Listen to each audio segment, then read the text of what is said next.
Hello mga idol, and for today's video, manood muna tayo kung paano ang proseso ng paggawa ng harina sa ibang bansa. So ayan mga idol, no? Minikos-mikos muna nila dyan, tapos ayan, parang binabalatan na yata. Galing, no? Ganda ng ano nila doon, yung kanilang paggawaan ng harina. Ayan mga idol, binabalatan na siya. Simple lang, no? Kung tingnan mo parang ano lang, parang sa palayan lang, mga palay lang. Ayan, oh, kasi nakyat na siya na parang igigiling na yata siya dyan. So ayan, oh, medyo masa-masa siguro, may hinahalo itong ano, tubig siguro yung hinahalo, tapos nilalagay naman siya dyan. So ayan na, nabuo siya, no? Nabuo siya, oh, parang ano na, parang snow. Ayan, oh, puting-puti. Tapos ayan, konting mikos-mikos. Parang malalaking bagay, idol, oh. Parang bang yelo, parang snow. Parang snow siya. Tapos ayan, oh, hinahalo-halo. Para saan kaya yung pagka ganyan-ganyan niya? Ayan, may nagbabagsakan sa gilid. Ang galing, galing. Ang galing ng ano nila, ng makinarya nila. Tapos ayan, inakyat na naman siya sa taas. Saan naman kaya dalhin to? So ayan, kung giniling uli. Tapos ayan, oh, grabe, puting-puti, no? O, ganyan pala yung paggawa ng ano. Napakasimple ng mga idol, no? Ayan, no?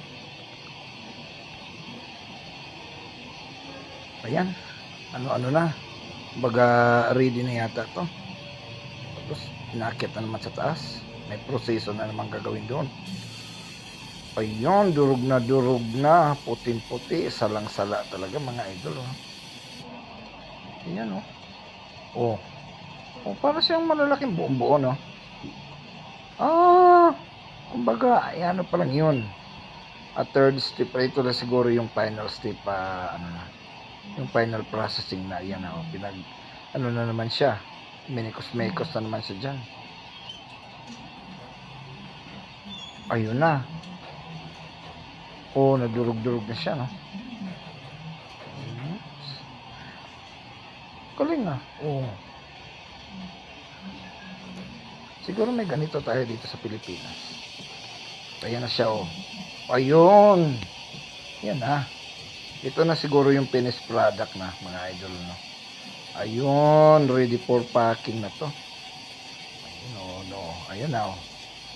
Durog na, pulbo na talaga, no? Yung powder na talaga siya, mga idol.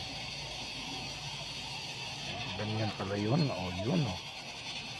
Ayan, ready for packing na.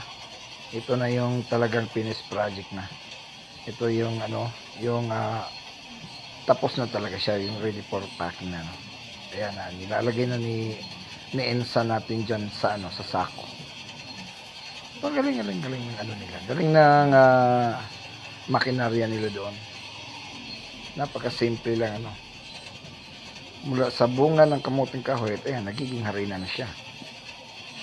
Napakagaling. Tapos pinaghiwalay-hiwalay ng mga buo-buo pa doon. So ayan, thank you for watching mga idol. Until next video, don't forget to follow and share. This is Sir Kissy Yana Vlog. Thank you.